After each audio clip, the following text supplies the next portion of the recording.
Bonjour à tous et bienvenue pour cette nouvelle vidéo sur les pleurs. Aujourd'hui donc nous allons parler des raisons des pleurs. Pourquoi les enfants pleurent, pourquoi les bébés pleurent, finalement pourquoi nous-mêmes nous pleurons. À quoi ça sert? Est-ce qu'il faut accueillir? Est-ce qu'il faut réprimer? Est-ce qu'il y a une utilité finalement à ces pleurs? Eh bien c'est ce que nous allons voir maintenant. Tout simplement déjà, demandez-vous pourquoi vous pleurez. Est-ce que ça vous fait du bien quand vous pleurez? Ou est-ce que ça empire la situation? Est-ce que vous vous permettez de pleurer? Et si vous ne vous permettez pas de pleurer, pourquoi? Je vous laisserai le temps par la suite de réfléchir à toutes ces petites questions et je vais pour l'instant vous apporter quelques éclairages. Donc les pleurs chez l'enfant ou chez le bébé, même chez nous en général, peuvent être provoqués par différentes choses. Ça peut être dû à la faim, au fait de s'être blessé, de s'être fait mal. Lorsque l'enfant est malade, ne se sent pas bien, il ne comprend pas ce qui se passe. Et du coup, il a besoin des pleurs. Également les poussées dentaires, lorsque l'enfant a peur, lorsqu'il est stressé, lorsqu'il est surstimulé. Et parfois aussi lorsqu'il a besoin qu'on lui change sa couche. Et oui. Et avec de la fatigue. Voilà. Tout ça, ce sont les raisons majeures des pleurs. Maintenant, est-ce qu'il faut les réprimer ou est-ce qu'il faut les accueillir? Eh bien, nous sommes dans une société où bien souvent, on empêche les gens de pleurer. Arrête de pleurer, ça ira mieux. Arrête de pleurer, tiens, je te donne une tétine, je te donne un doudou, je fais tout pour que tu arrêtes, mais finalement, est-ce que j'essaye de comprendre pourquoi tu pleures? Bien souvent, non. Bien souvent, on est crispé en tant que parent, surtout lorsqu'on se retrouve à l'extérieur de chez nous ou au contact d'autres personnes, en se disant « Oh là là, il pleure, il va déranger tout le monde, vite, il faut que j'arrête les pleurs !» Oui, sauf que si on arrête les pleurs comme ça, rapidement, sans savoir pourquoi l'enfant pleurait, l'enfant va garder à l'intérieur de lui ce qui lui posait problème et ça va faire une première couche. Plus tard, il va réessayer de pleurer. À nouveau, on va l'empêcher de pleurer en essayant tout de suite d'arrêter ses pleurs, mais à nouveau sans les comprendre. Donc là, une deuxième couche, etc. Toutes ces couches vont s'empiler les unes sur les autres et vont créer en lui des tensions, des crispations, un effet cocotte-minute où l'enfant va exploser. Tout d'un coup, on ne comprend pas pourquoi. Enfin, finalement, vous allez comprendre pourquoi. Cette cocotte-minute qui explose, c'est l'enfant qui a un trop-plein à l'intérieur de lui, un trop-plein d'émotions, un trop-plein de tristesse, de stress, d'accumulation de choses négatives qui sont à l'intérieur de lui, qu'il aimerait pouvoir évacuer, qu'il aimerait pouvoir solutionner et qu'il aimerait aussi pouvoir comprendre des fois. Et ça, c'est vous, en tant qu'adulte, en tant que parent, grand-parent, nounou, personne de l'entourage, c'est vous qui pouvez l'aider à accueillir ses pleurs, à les comprendre et à les accepter. Ce n'est pas un fardeau de pleurer. Au contraire, les pleurs sont bénéfiques pour l'organisme. Ils permettent de libérer, de décharger, d'enlever les toxines. Parce que lorsqu'on accumule du stress ou de la peur, nous avons certaines hormones dans le corps, liées à la glycocorticoïde, qui se développent. Et si le stress n'est pas solutionné, elles se surdéveloppent. Elles sont là de manière beaucoup trop présente dans le corps et modifient la structure physiologique à l'intérieur du corps. Et cette structure physiologique nouvelle n'est pas adaptée à notre organisme. Donc l'organisme, pour combattre, il va créer des faiblesses à certains endroits. Et ces failles vont permettre le développement de pathologies. Certaines pathologies comme les ulcères, comme l'irritation, comme la tachycardie, voilà, le fait d'être trop stressé va augmenter le rythme cardiaque, va diminuer la façon de respirer. Voilà, tout un tas de manifestations physiologiques qui ne sont pas bonnes, on va dire, pour vous, et qui peuvent s'en aller grâce aux pleurs. Enfin, s'en aller, ne pas s'installer si on permet les pleurs. Voilà. Puisque les pleurs, en fait, à travers les larmes, coulent ces hormones qui sont en trop grande quantité. Voilà. L'organisme se purifie, il se nettoie.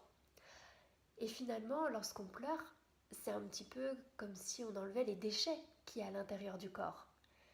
Et il y a d'autres déchets de notre corps que nous enlevons aussi quotidiennement. Et on ne s'empêche pas de le faire. Et ça nous semble normal. Eh bien oui, c'est lorsque vous allez aux toilettes. Lorsque vous allez uriner ou déféquer, ce sont les déchets de votre organisme que vous laissez partir.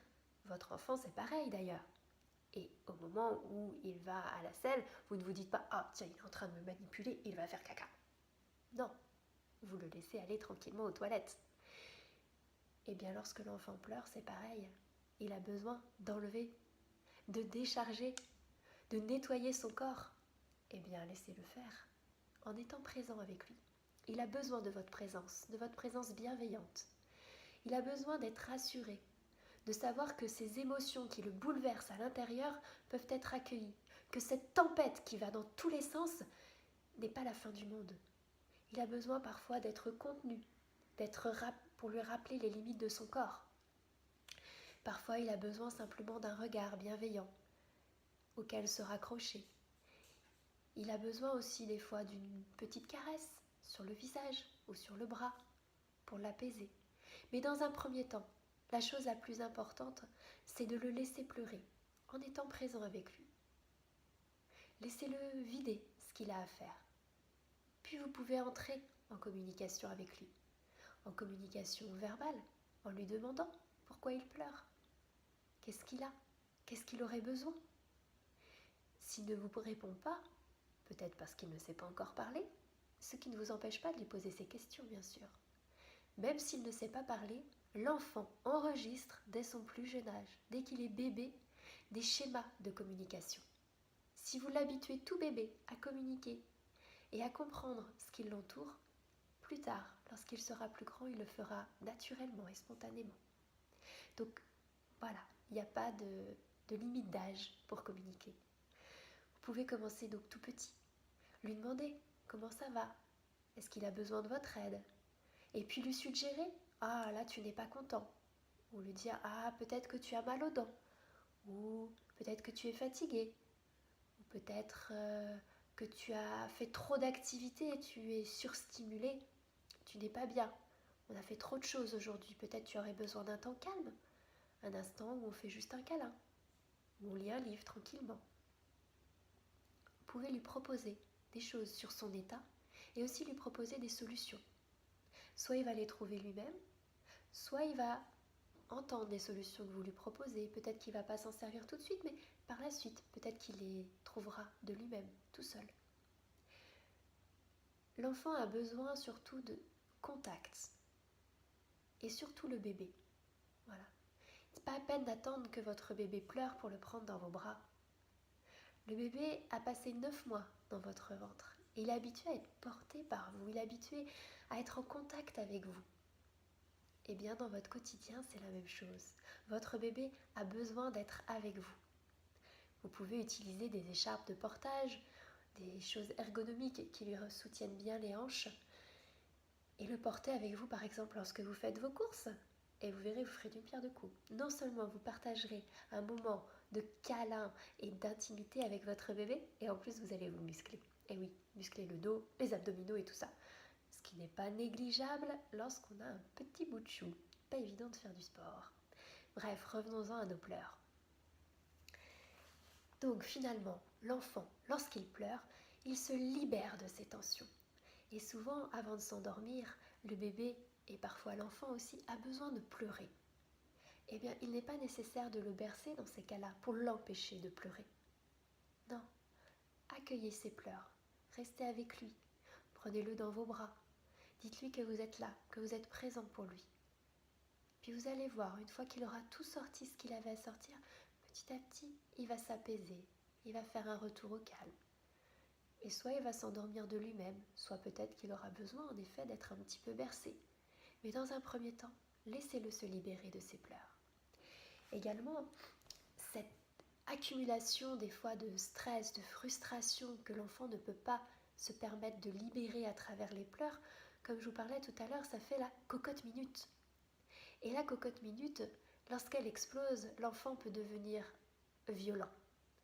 Il ne va pas forcément exploser encore plus en pleurs, mais ça va être un enfant qui va avoir des gestes brusques régulièrement, qui va aller être violent avec ses copains, qui va les bousculer, qui va les mordre, les taper, les griffer, enfin, parce qu'il a besoin que ça sorte.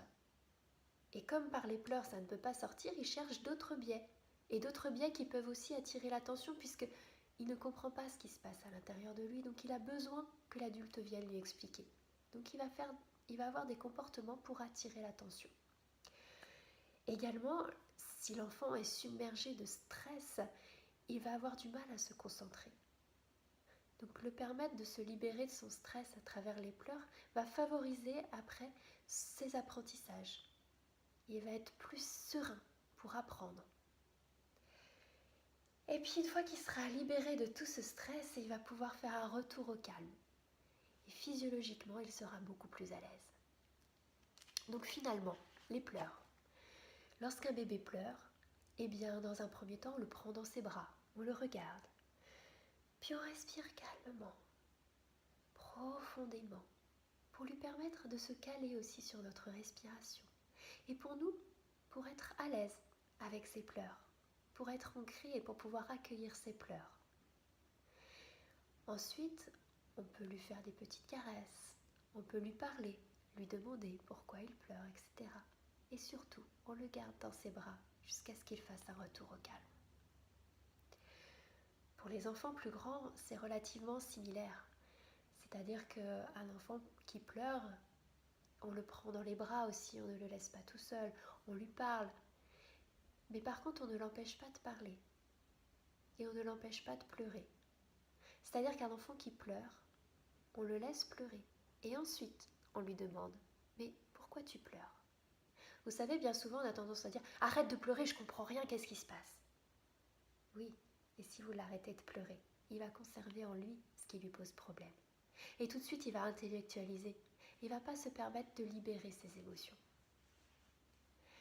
Laissez-le pleurer, puis demandez-lui ce qui a posé problème. Bien sûr, dans les pleurs, il y a aussi des moments où l'enfant ne sait pas pourquoi il pleure. Et là, il y a trop de choses qui le submergent et il a juste besoin d'avoir un adulte bienveillant avec lui.